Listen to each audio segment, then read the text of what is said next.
Kalau semuanya hakikatnya adalah Allah yang menentukan termasuk jalan rezeki kita, kenapa kita tidak mau berbakti mengabdi kepada Allah, mengurusi rumah Allah, menjadi bagian daripada orang-orang yang peduli terhadap rumah Allah? Kenapa tidak semangat? Kenapa tidak bahagia menjadi karyawan Allah, malah merasa minder, bahkan ingin mengundurkan diri? Ini koplak pikiran seperti itu kalau menurut saya. Maka ketika kita mau menjadi pengurus masjid, jadi ketua DKM, dari seksi anu jadi seksi anu, itu bagian daripada upaya sebuah pengakuan diri bahwa kita itu lemah. Kalau kita tidak menjadi bagian daripada kepengurusan masjid, jangan-jangan kita kurang keterkaitan rasa jiwa memiliki masjid, rasa jiwa bertanggung jawab kepada masjidnya itu akan mungkin sangat berkurang. Kalau ingin hidup berkah, jadilah bagian daripada masjid. Sejauh mana engkau dedikasikan hidupmu untuk masjid, sejauh itu kalian akan bisa merasakan perubahan-perubahan kehidupan kalian, terutama dalam spiritual kalian, ibadah kepada Allah.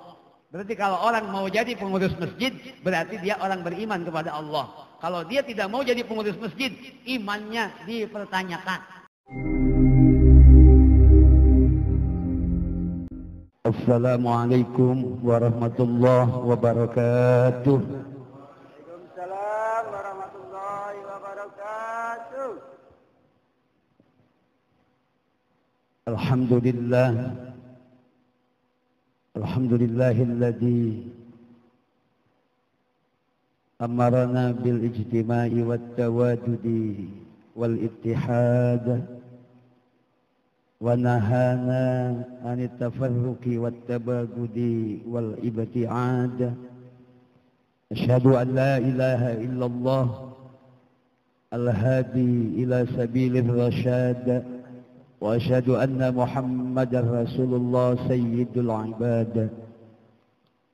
Allahumma salli wa sallim wa barik wa majid wa azim wa syarif wa karim ala Rasulillah sayyidina wa maulana Muhammad sallallahu alaihi wasallam alladhi arsalahu Allah ta'ala kafatan li jami'il bilad wa ala alihi وعسابه الذين اعتمدوا بشريعته حق الاعتماد والتابعين لهم بإحسان إلى يوم المعاد.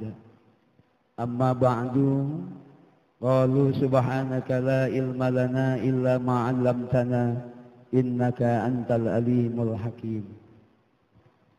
وقد قال الله تعالى في كتابه الكريم أعوذ بالله من الشيطان الرجيم بسم الله الرحمن الرحيم واعتصموا بحبل الله جميعا ولا تفرقوا.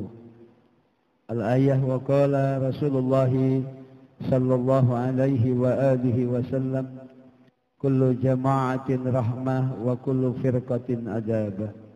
الحديث. صدق الله وبلغ رسول الله atau kama qala Rasulullah sallallahu alaihi wa alihi wasallam.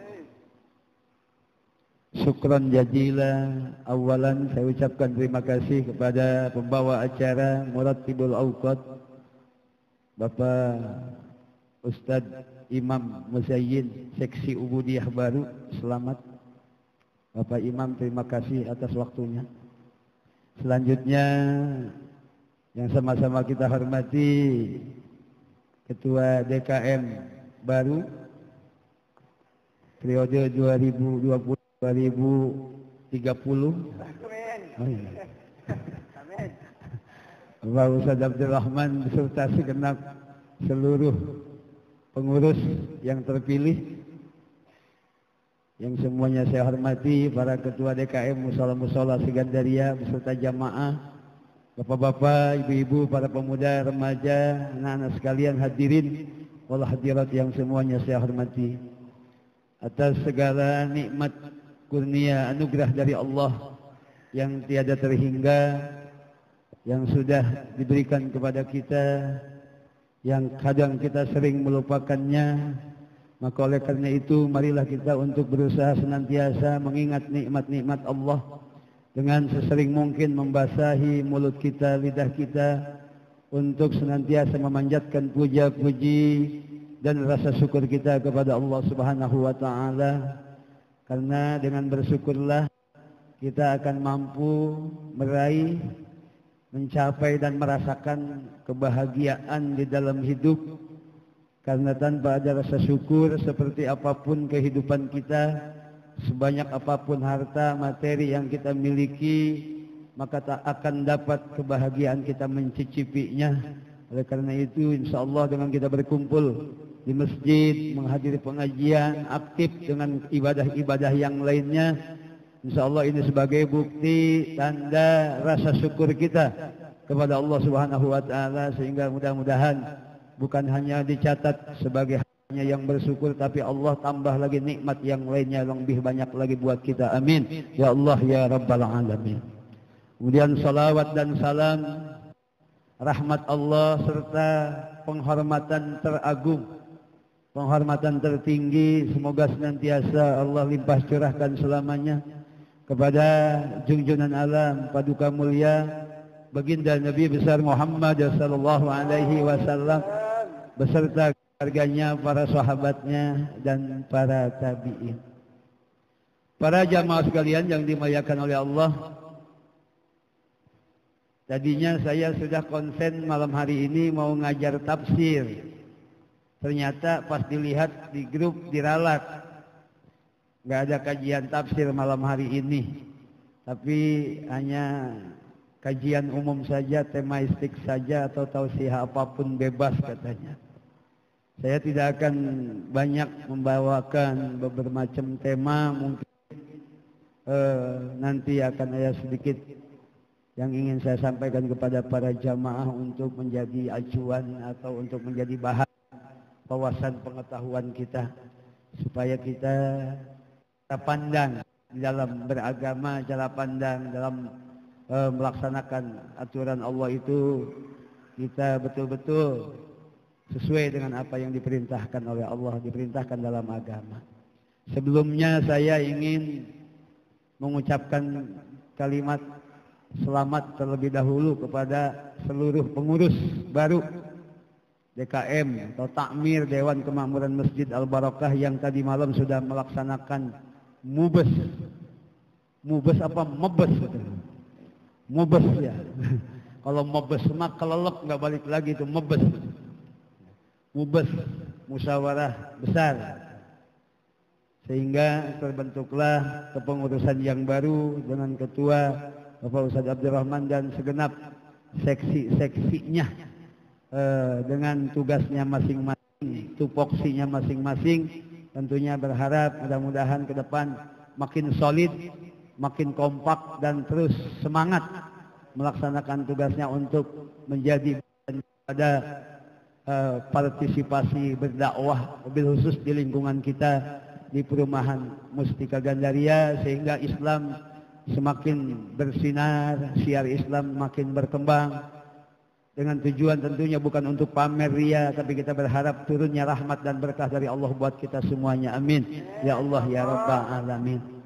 Para jamaah sekalian yang dimuliakan oleh Allah, kita dulu sekolah SD berapa tahun? 6 tahun. Sekolah SD 6 tahun.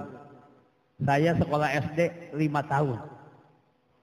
Saya nggak punya ijazah SD, tapi bisa ngajarin yang S3 saya. Saya nggak lulus SD, naik kelas 6 berhenti saya sholat. Tapi nggak kelihatan stupid amat, enggak gitu. Nggak dungu amat, tampilan malah lumayan lah. Tuh, mahasiswa pada minder kadang kalau ngobrol mah. SD 6 tahun lah rata-rata. SMP 3 tahun. SMA berapa tahun berarti sekolah? 12 tahun. Punya ijazah SD, punya ijazah SMP, punya ijazah SMA. Katakanlah yang melanjutkan, yang enggak. Kalau yang lulus SMA enggak kuliah, punya ijazah SMA, STM, larinya kemana biasanya? Hah? Pabrik. Banyak yang tersinggung ini di sini. Jadi belajar 12 tahun, banyak yang cita-citanya pengen punya jalan hidup dengan cara masuk pabrik jadi karyawan. Yang jadi bos kita, yang jadi atasan kita, itu ada yang muslim, ada yang non-muslim. Ya, ada yang muslim, ada yang non-muslim. Kebanyakan non-muslim. Karena mereka itu atasan kita, dia yang nurut sama kita, apa kita yang nurut sama dia? 12 tahun kita belajar, cita-cita kita ingin mengabdi kepada non-muslim. Untuk supaya kita punya jalan kehidupan. Kalau sebegitu dahsyatnya persiapan kita, dengan ujung-ujungnya kita mengabdi menjadi karyawan yang kadang atasan kita non-muslim, begitu hebatnya, begitu dahsyatnya kita persiapannya. Saya nggak habis pikir di mana letak pola pikirnya kalau kita sebagai seorang muslim tidak mau menjadi karyawan atau pegawai Allah Subhanahu wa taala yang tidak membutuhkan persiapan, bahkan kita tidak mempersiapkan apa-apapun, bahkan bukan menjadi cita-cita kita. Nggak ada sekolah berapa tahun, SD 6 tahun, SMP 3 tahun, SMA 3 tahun. Mau apa? Mau jadi marbot saya. Mau jadi pengurus masjid saya. Ada nggak yang begitu? Iya, padahal itu adalah jadi karyawan Allah. Kalau pabrik mungkin yang punya adalah orang non-muslim. Kalau masjid, musola, yang punya adalah Allah. Iya, al-masajid buyutullah, masjid atau musola itu rumah Allah. Jadi ketika kita bekerja menjadi bagian daripada kepengurusan masjid, berarti kita menjadi karyawan, menjadi pegawai Allah. Aneh kalau mau menjadi pegawai orang kafir, mau menjadi hamba atau nurut sama orang-orang non-muslim, tapi tidak mau menjadi karyawan pegawai Allah, tidak mau menjadi pengurus masjid. Enggak habis pikir saya. Nggak habis pikir saya. Apalagi dia seorang muslim, apalagi dia sholat. Kecuali kalau nggak sholat. Mungkin dia, wah jangan dah. Saya mah jangan jadiin pengurus masjid. Saya mah sholat juga enggak. Masa saya jadi pengurus? Mungkin masuk akal juga. Ini muslim, sholat juga, jadi pengurus masjid nggak mau. Jadi karyawan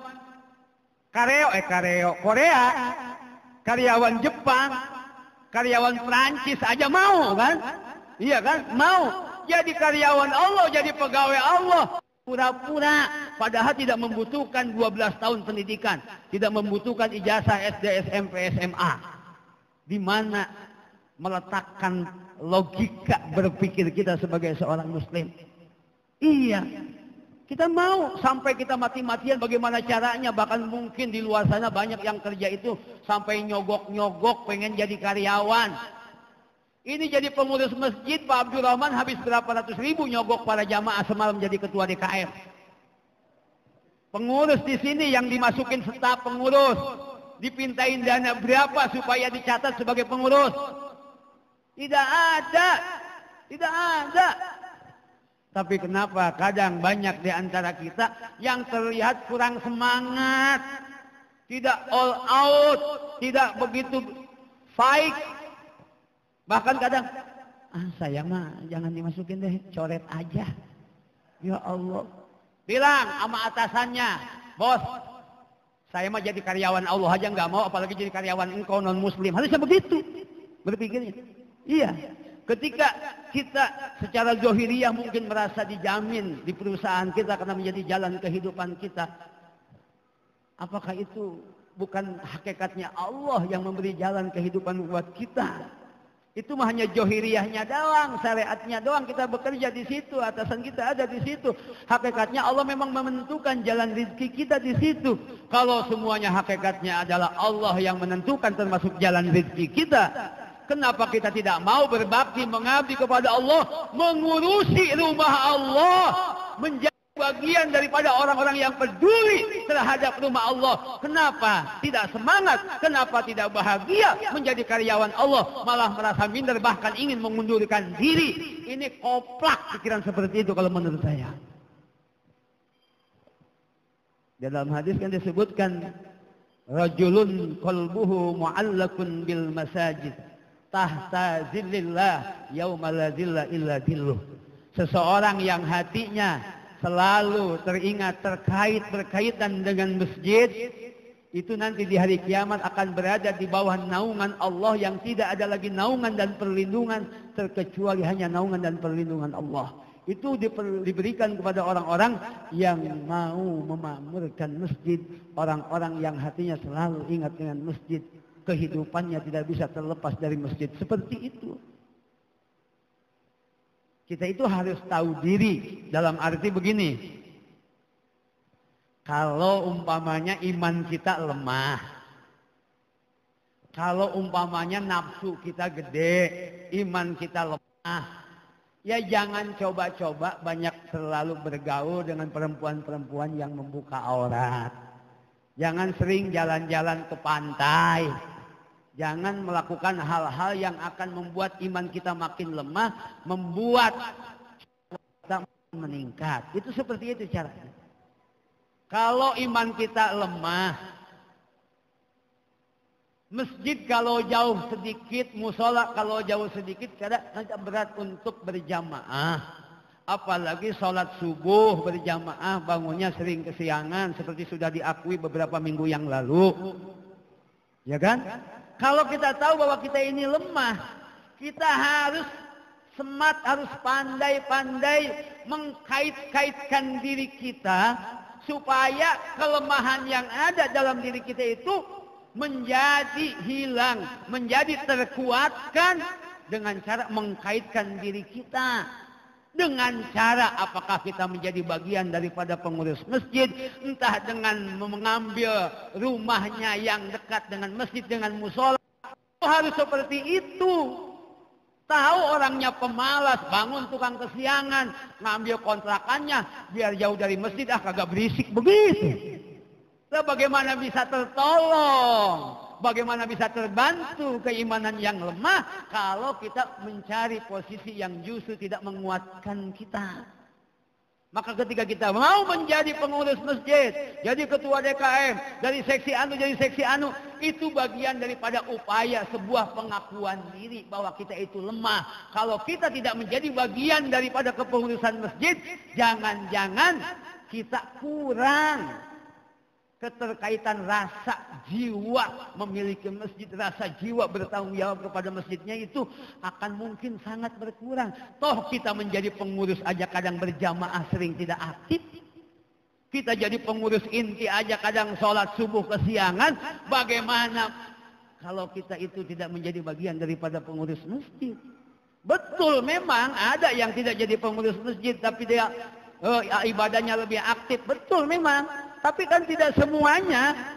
Kembali kepada tadi bahwa kita itu yang tahu diri kita itu seperti apa. Kita yang tahu. Lemahnya iman kita itu di mana. Kita yang tahu. Oleh karena itu bersyukur kepada Allah. Walaupun tidak ada gajinya. Menjadi bagian daripada kepengurusan masjid. Itu gajinya nanti Allah yang bayar. Allah yang kasih. Bukan hanya di akhirat, Pak. Saya yakin nih. Saya ingin meyakinkan kepada para jamaah. Saya ingin meyakinkan kepada para jamaah.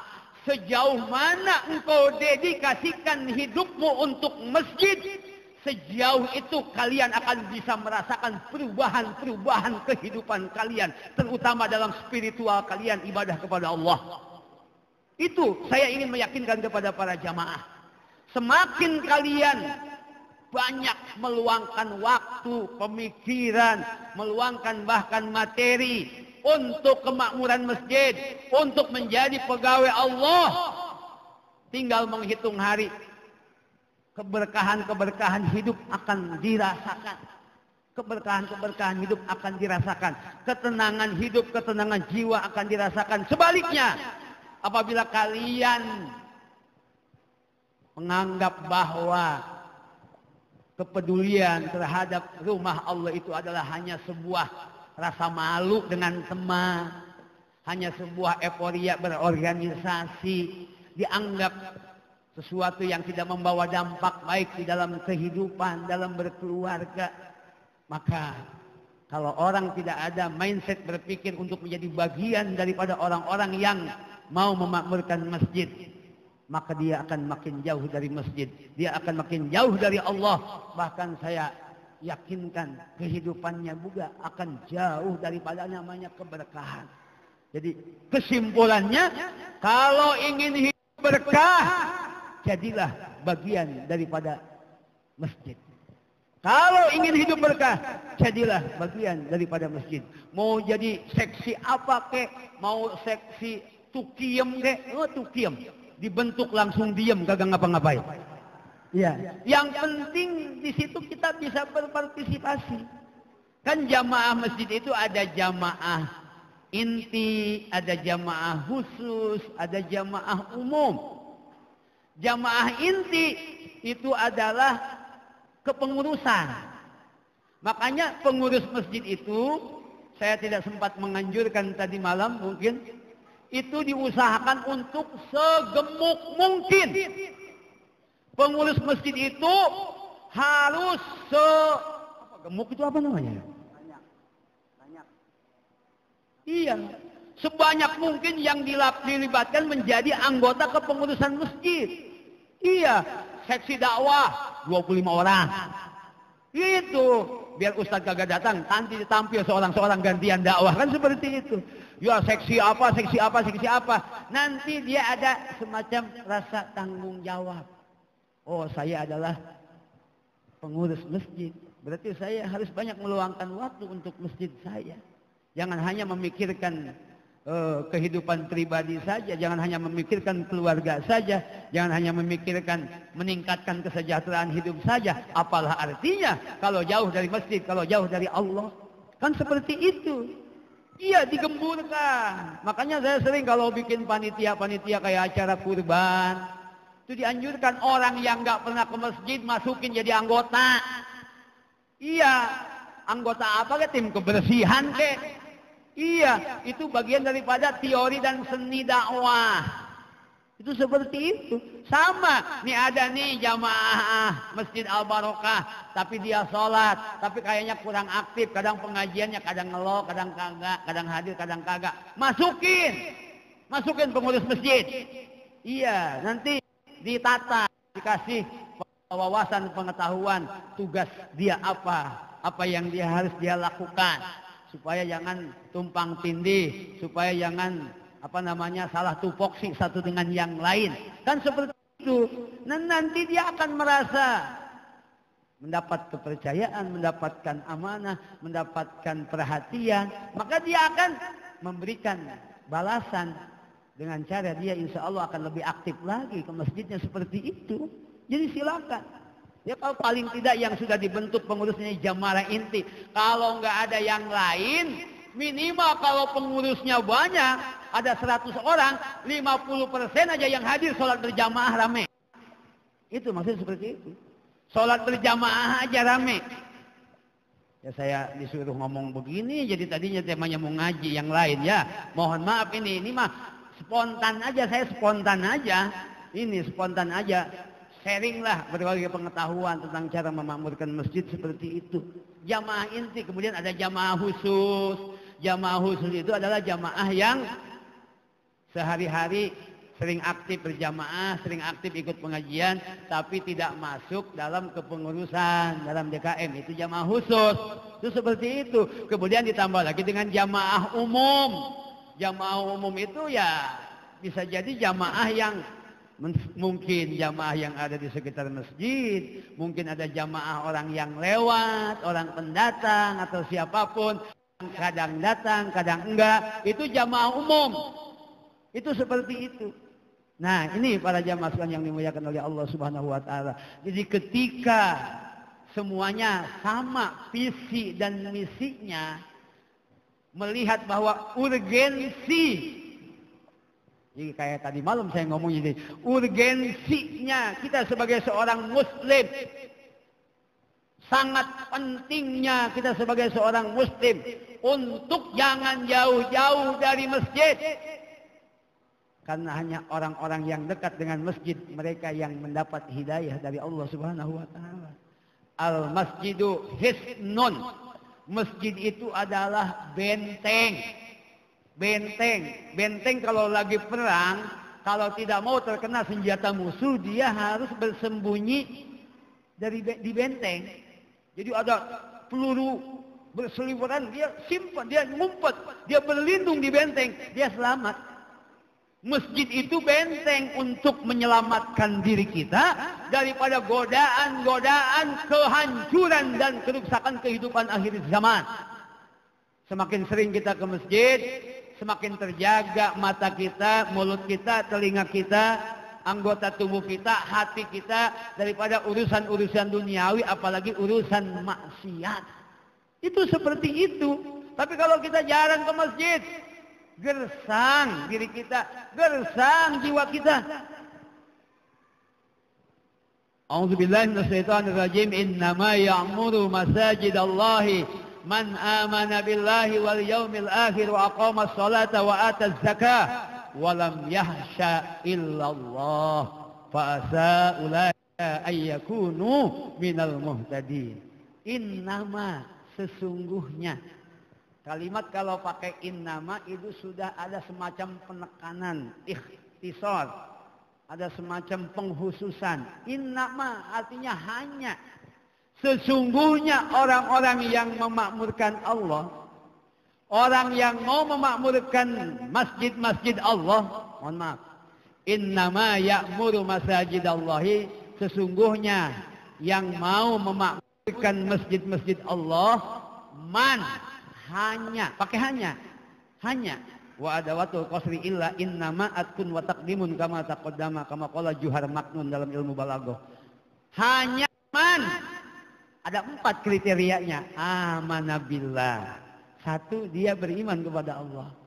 Berarti kalau orang mau jadi pengurus masjid, berarti dia orang beriman kepada Allah. Kalau dia tidak mau jadi pengurus masjid, imannya dipertanyakan. Man amana billah.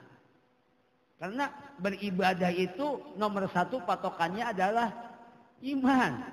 Iman itu barometer, mesin penggerak kalau dalam kendaraan, yang menentukan grafik naik dan turunnya ibadah seseorang itu ditentukan oleh motor penggerak yang namanya iman. Kalau imannya bagus, insya Allah ibadahnya juga bagus. Walaupun mungkin fisiknya sudah lemah, fisiknya udah tua, bahkan kadang cacat, kadang tidak melihat, kadang pakai tongkat kiri kanan. Tapi karena imannya kuat, jangankan ke Al-Barokah, ke Al-Gufron saja bisa sampai. Itu yang menentukan adalah iman, bukan fisik. Walaupun udah aki-aki, udah nenek-nenek, kalau imannya kuat, berjamaah nyampe ke masjid. Diangkat pengurus masjid, semangat, terima kasih. Supaya saya lebih tertarik lagi, lebih ke bawah-bawah lagi memakmurkan masjid. Begitu. Bila perlu ngasih hadiah sama ketua DKM. Begitu, ini hadiahnya, saya berterima kasih. Sama ketua DKM diberikan lagi ke saya, kan begitu. Nah itu para jamaah sekalian. Man amana billah. Walaupun fisiknya kuat, wah goes bisa dari pagi sampai johor. Iya, fisiknya kuat, kemana-mana nyampe.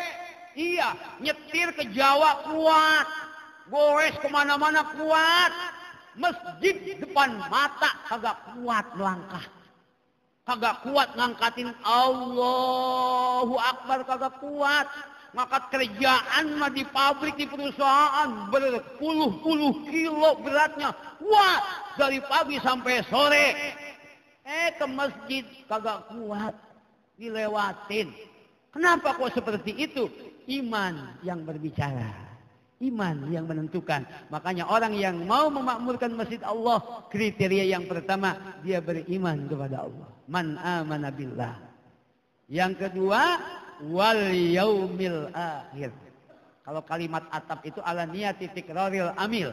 Artinya man amana billah wa man amana bil yaumil akhir.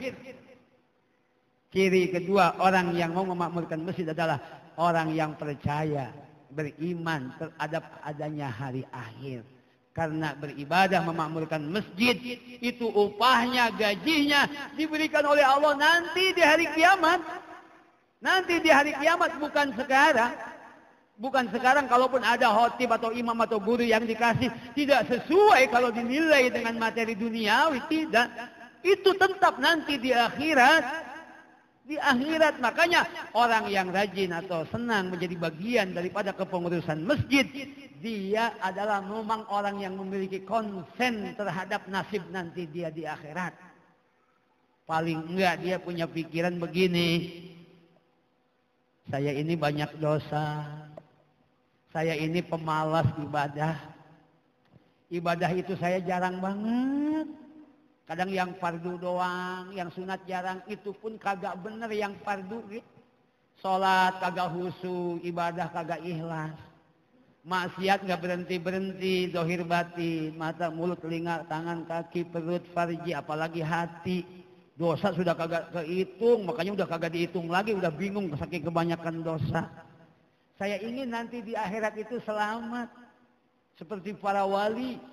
Seperti orang-orang solihin ingin selamat juga. Tapi kondisi saya seperti ini.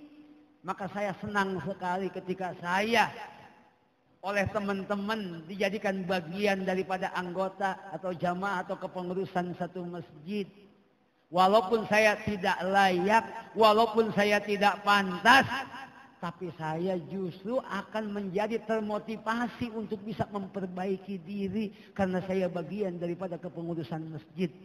Masa saya pengurus masjid masih nginep di rumah janda, nggak malu. Kalau masa saya pengurus masjid kok sholat berjamaah kagak pernah hadir, kan malu. Selebihnya dari itu, kalau punya banyak teman di masjid, banyak pengurus masjid, ketika di akhirat mereka semua rekan-rekan dimasukkan ke dalam surga. Mereka di surga tidak menemukan saya, padahal saya adalah temannya, padahal saya adalah bagian daripada kepengurusan masjid tersebut. Masa iya teman-teman diam aja, tidak menolong saya, tidak mencari saya, sapati saya. Itu yang bikin saya senang menjadi bagian daripada kepengurusan masjid. Seperti itu. Mereka akan bertanya nanti di akhirat seperti itu. Ketika kumpul di surga, kemana Pak Anu ya? Iya ya, nggak ada. Biasanya kan kita ngaji bareng, sholat bareng, goes juga bareng. Iya, kita kemana-mana bareng. Kok ini di surga dia nggak ada? Ya Allah, kemana teman saya ini?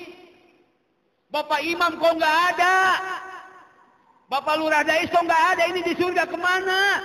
Umpamanya. Oh, dia mah ke neraka umpamanya, naudzubillah min. Ini mah contoh doang Pak Imam ya, jangan marah ini kasih contoh. Contoh doang. Itu. Kenapa kok ke neraka? Kata Allah ini mah rahasia.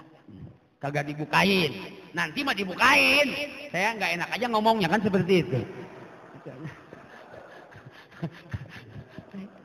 Kemudian kata rekan-rekan pengurus, ya Allah, masa iya kami selalu bersama di dunia, ngaji bareng, sholat bareng, berjamaah bareng, tawasulan bareng, ziarah bareng, goes bareng, jalan-jalan bareng, wisata juga bareng. Masa sekarang kami nggak bareng ya Allah? Kami di surga, rekan kami kok nggak ada di surga? Apa kata Allah? Ya udah, kalau kamu ingin temanmu masuk surga, silahkan kamu datangi teman kamu. Ajak pindah ke surga, cari tuh di neraka. Tanyain ke malaikat Zabadiyah, ke malaikat Mikail, ke malaikat Malik.